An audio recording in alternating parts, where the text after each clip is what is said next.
Chapter 4. The vicar has just handed me a late Christmas present. A stack of Beatles albums. Works of fucking genius, one and all, if he's to be believed, labelled essential listening. He's even made helpful suggestions about what order I should play them in. This trend has clearly got to be avoided. So, it's time for a new rule. Rule 7. No music by dead people. No doubt there will be a few exceptions, but that should be good for starters. I mean, the Beatles didn't even play all their own stuff. Check this out. The vicar tells me that this mellotron plays the whole of a Beatles intro. Note the one-finger style.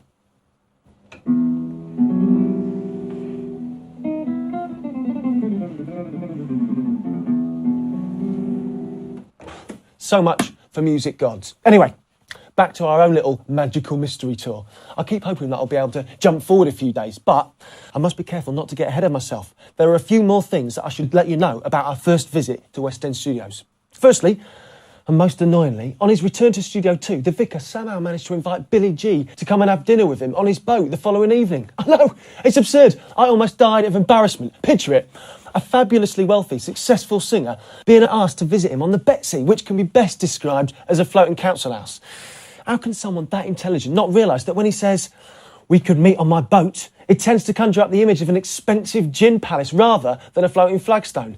How could she fail to be disgusted when she turns up? I tried my best to cough in the corner and shake my head at him, but the vicar was, as usual, clearly in no mood to accept my advice. Anyway, that problem was for the future. On a brighter note, we also made an important discovery, worthy of a drum roll and a loud bish bish on my best Zildjian cymbals. Endorsements gratefully accepted.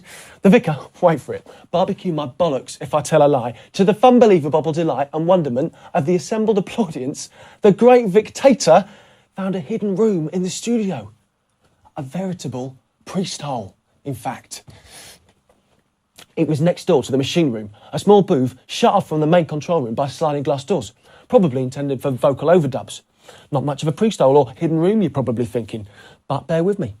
On this recording, the booth had been used by the bass guitarist to house his amplifiers. Each stood in the control room to play his part, while his amplifiers were no doubt turned up to deafening levels inside the little booth. None of this was unusual, an average rock and roll day. But what was most strange was the positioning of the amplifiers in the little booth. He built a huge stack about 7 foot tall with two speakers, one on top of the other, and placed it just to the right of the sliding doors, sticking out from the wall. I'd love to draw you a diagram, but that would be cheating. Grown-up stories don't have pictures. So, punksters, it's down to you to use your imaginations. Imagine that you open the door, the sliding doors, and there, on your right, are the amplifiers, looking as if they were up against the wall. Except, and this is the fabulastically exciting bit, that they weren't. They were actually about 6 feet from the end wall, effectively leaving a 6 foot square room behind them that was completely hidden from view. A perfect hideaway. Now, as far as I was concerned, this pretty much closed the case. The bass guitarist was obviously guilty. Go straight to jail, do not pass go, do not collect £200. And for you, dear viewers, and for this exhausted blogger, that should have been the end of the story. Pack up your bags and go home. No one could have put those amplifiers there without the deliberate intention of making a hiding hole. And that was on Tuesday. And by Wednesday morning, I fully expected the vicar to have gone off and arrested the bass guitarist, or whatever one does.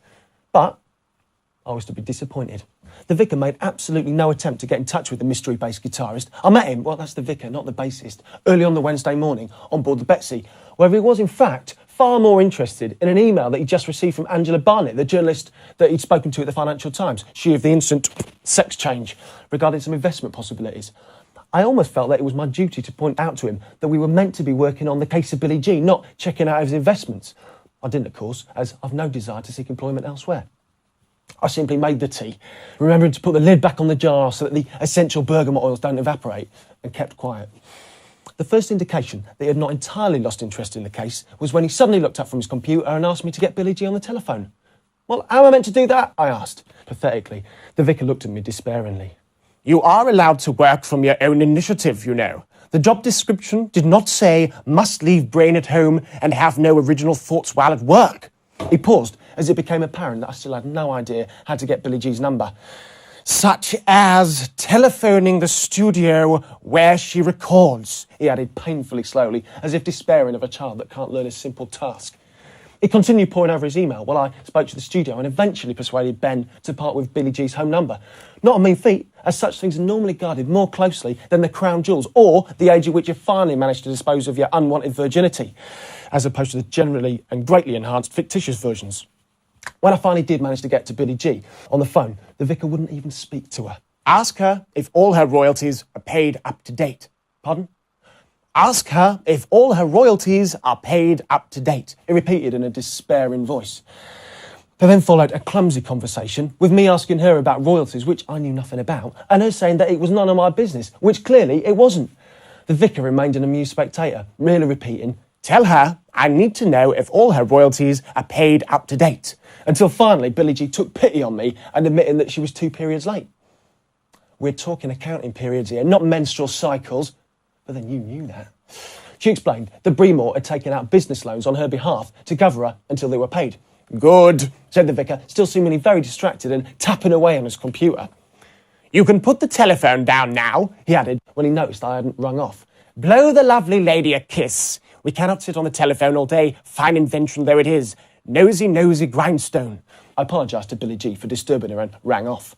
The vicar was becoming increasingly animated. We have no time for pleasantries. Time is fleeting, he said, still staring at the computer.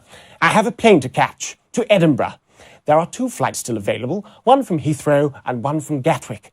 The Gatwick flight leaves a little sooner, but Gatwick. He shook his whole body as if suffering from a fever. Such a proletarian departure point, full of screaming children and discarded cigarettes. Heathrow it will have to be. I assume he was on some travel website as he clicked on the mouse as he made his decision. As Richard is going to pay personally, it may as well be first class, he went on, if they do such things on short flights. No point in sitting next to the great unwashed if you do not have to. Club Europe, a wider seat and a free glass of champagne. That should ease the pain. And even a free copy of the Financial Times, if my luck holds. He clicked on the screen again and began to pack up his laptop computer. He may have been in a hurry, but he was nothing if not systematic. Even on a quiet day, I'll just shove everything into the nearest bag and charge out of the door. Not so the vicar. He placed the laptop carefully into his carry case, wrapped the cables neatly, complete with cable ties, and put it equally carefully into a small bag that he kept for the purposes. Onward, he then said, thrusting his left arm into the air and pushing me from the Betsy. That boy's not cool. He's got ears the size of diamonds, broken nose and a twisted face, with a voice that... Unfortunately, sir, it has to be today, as they'll be preparing the midweek lottery. It really would help our investigation very much if you could get me a pass. I thought that I slipped in the phrase our investigation most professionally, but he was having none of it. My God, she yelled, just where do you get off? Thank you so much for the insult. If you were a burglar in my house, I would happily grab a kitchen knife and hack you into little pieces and then feed you to the cat. I'm looking for Kevin. I know.